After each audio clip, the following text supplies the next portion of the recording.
죽음이 있는 곳에는 독수리들이 모이느니라. 예수님께서 당신의 재림시에 이루어지는 최후의 심판에 대해 말씀해 주실 때 죽음이 있는 곳에 독수리가 모여드는 법이다 라며 그 징조에 대해 알려주십니다. 그날은 심판의 날이다. 많은 죽음이 생길 것이다 라는 뜻입니다. 고대 전쟁을 다룬 영화에 보면은 전쟁을 치른 다음 날 그 전장터에는 많은 시신이 널브러져 있고 그 위로 공중에는 독수리 떼들이 소음을 내며 맴도는 모습과 같습니다.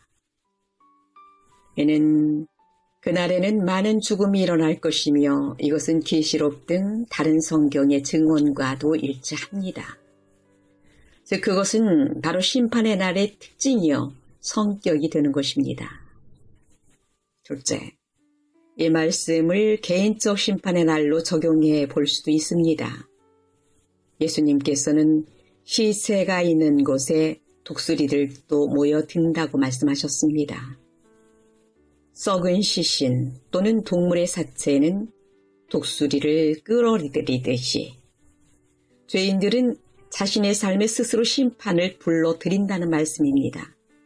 우리 영혼이 살아있지 못하면은 독수리, 마귀들이 귀신같이 냄새를 맡고 몰려드는 법입니다. 어거스틴 성인은 말합니다.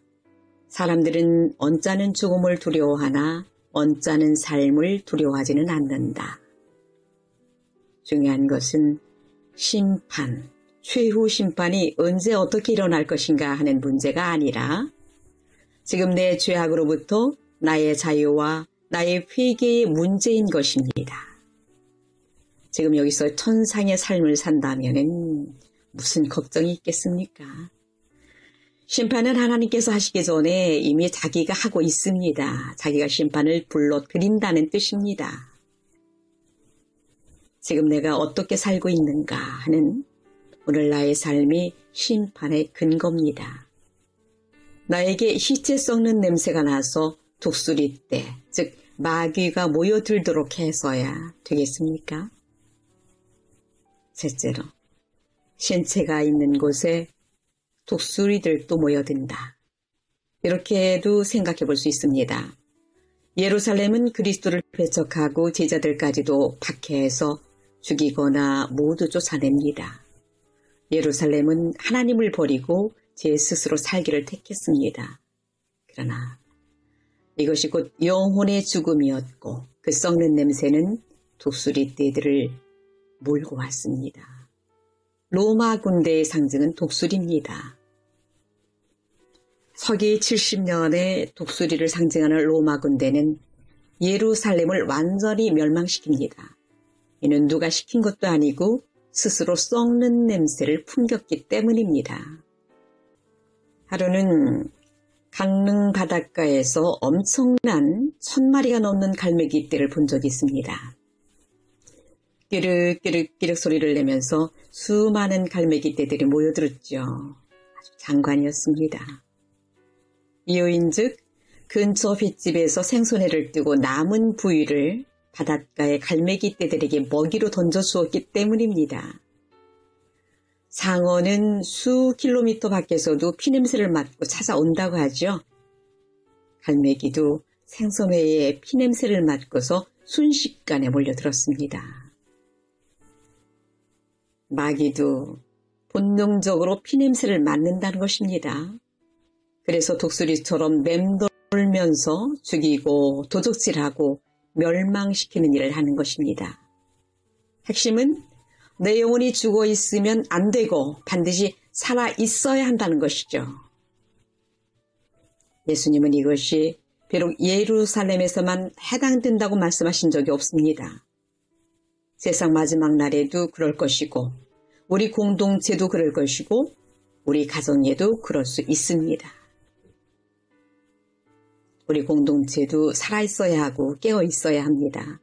그렇지 않고 죽은 냄새를 계속 풍기게 되면 독수리떼들이 몰려들게 되어 있습니다. 썩는 냄새는 자신을 멸망시킬 것들을 불러들입니다. 파리가 모여있으면 거기에 무엇이 있겠습니까?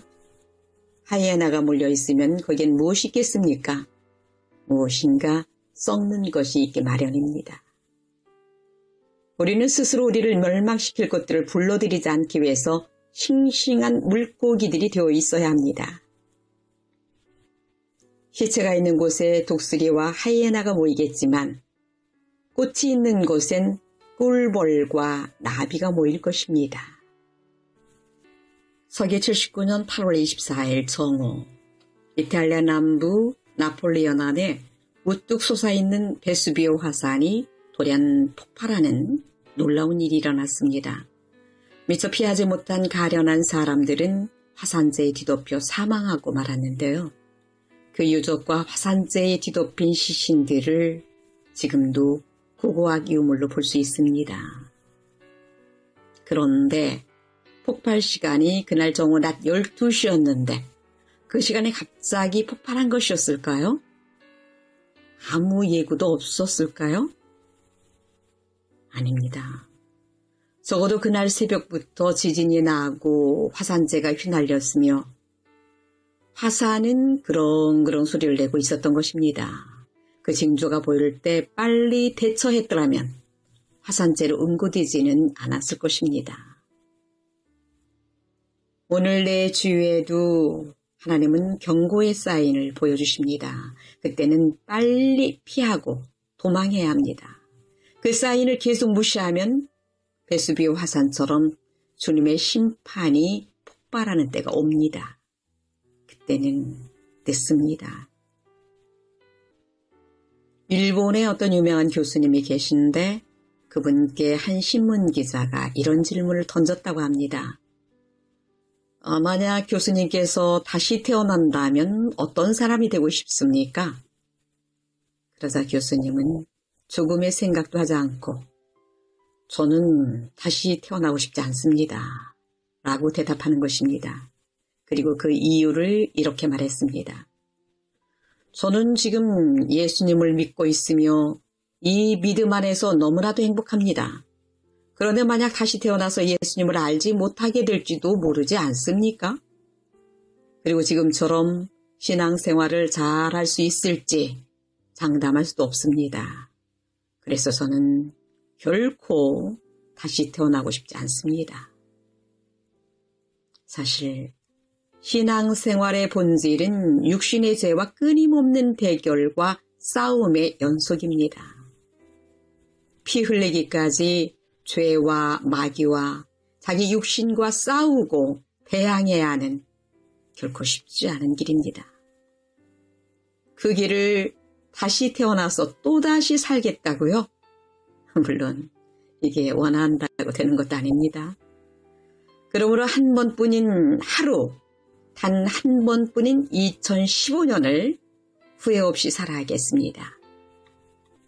하루를 마감하는 밤시간, 하루를 돌아보며 드리는 끝기도 내용 한 구절 한 구절은 얼마나 사람을 수연하게 만드는지 또 얼마나 가슴치게 만드는지 모릅니다.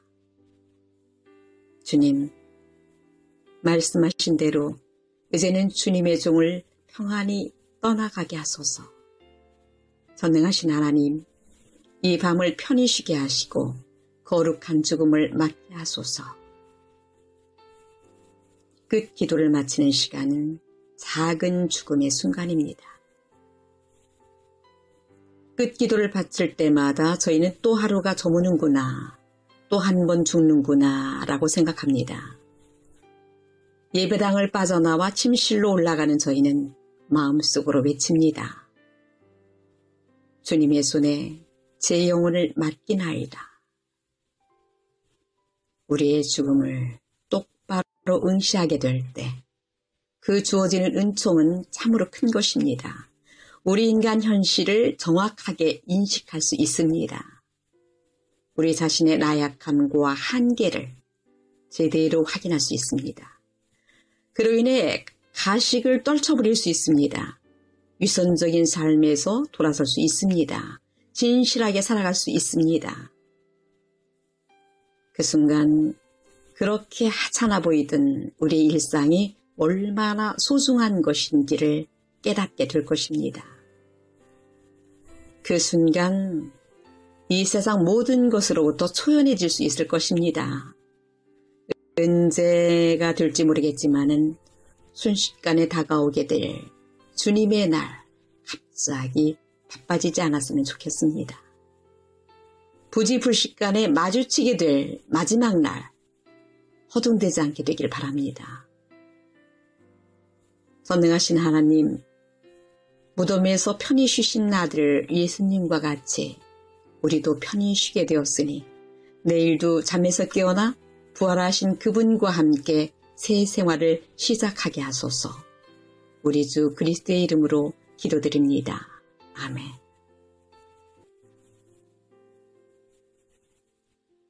네 번째, 영화 인터스텔라를 보았습니다.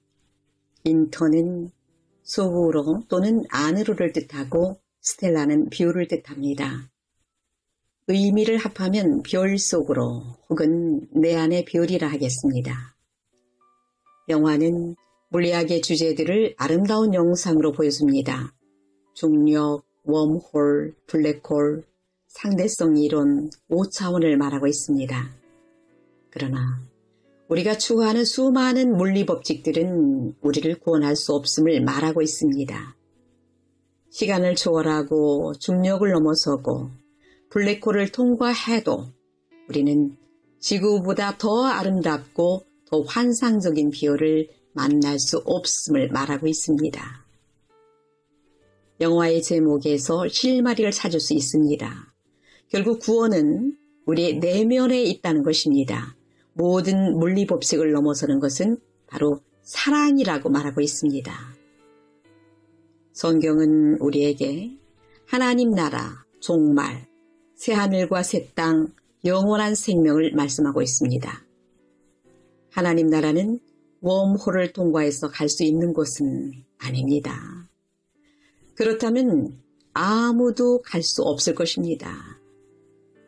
종말은 모든 것이 사라지는 것이 아닙니다.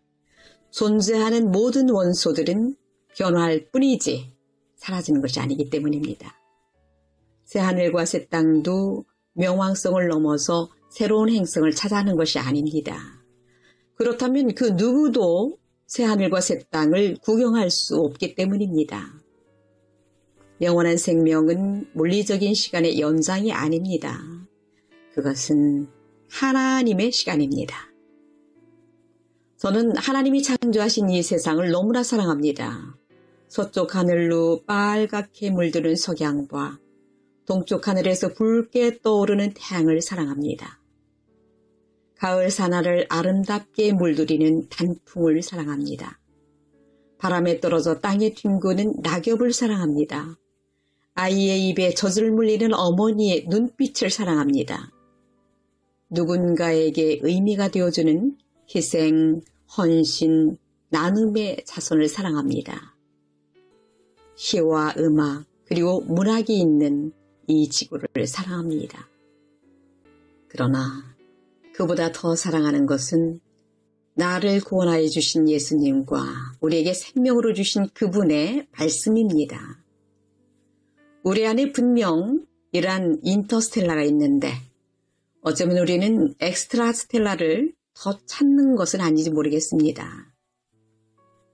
우주라는 광대한 밭에 하나님께서는 보물을 숨겨놓으셨습니다. 그 보물은 바로 하나님을 닮은 사람입니다. 그리고 우리에게 사랑하라고 계명을 주셨습니다. 사랑은 중력장도 웜홀도 블랙홀도 상대성 이론도 5차원도 넘어서는 힘입니다. 말의 한계. 한 번은 누군가가 목사이자 신학자이며 동시에 음악가였던 슈바이처에게 이렇게 물었다고 합니다. 당신은 왜 의사가 되었습니까? 아마 이 말 안에는 다른 많은 방법으로도 그리스도를 전할 수 있었는데 왜 의사가 되어 아프리카라는 가난한 곳에 와서 그런 고생을 하면서 사느냐는 의미가 들어 있습니다. 슈바이처는 이렇게 대답했다고 합니다. 나는 말로는 사람을 감동시킬 수 없기 때문입니다. 그렇습니다. 하나님도 말씀만으로 우리를 감동시키려 하지 않으셨습니다. 직접 사람이 되셔서 참사랑은 낮아지고 가난해져야 함을 몸소 보여주셨습니다. 우리 또한 이 가난해짐을 실천하지 않으면 사도 요한이 경고한 그리스도의 적으로 남게 될 것입니다.